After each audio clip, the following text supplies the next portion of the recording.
Ako, basta ang bilog. Ano to? Padlis at potholder.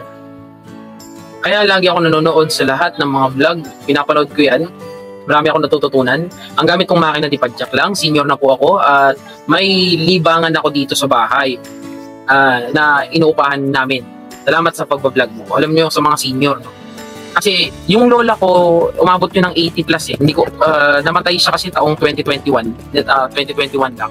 Ang lola ko, kahit nung malakas-lakas pa, siguro mga bago mag-pandemya, nananahi pa rin siya. Hindi naman na niya kailangan yung nananahi para kumita, may pumasok na income. Tingin ko hindi naman niya kailangan na. Kasi sarili na lang naman niya yung parang kailangan niyang pakainin, may sari-sari store naman siya. Ano ba yung pinupunto ni Sir Buenaventura? Nakita ko sa lola ko na yung pananahi, hindi lang basta hanap buhay sa kanya yung pagkakakitaan. Parang naging buhay niya na talaga, yung hobby niya na rin.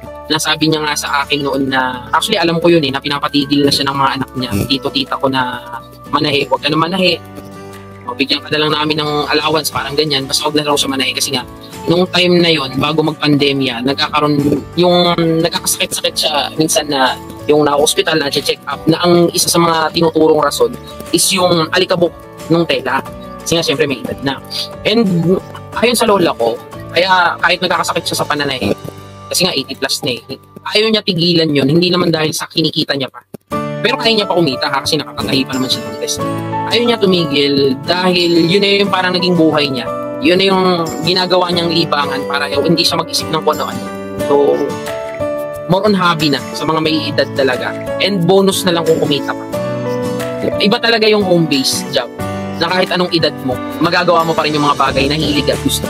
Kasi aminin man natin at hindi. Sa Pilipinas, parang kung may edad ka na, hirap na mag-apply. Parang hirap na makahanap ng mga trabaho. Maliban na lang siguro kung regular ka.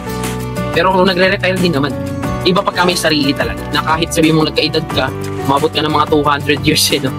Umabot ka ng mga edad na wala nang tatanggap sa'yo ng trabaho, kahit nasa bahay ka, kaya pa rin.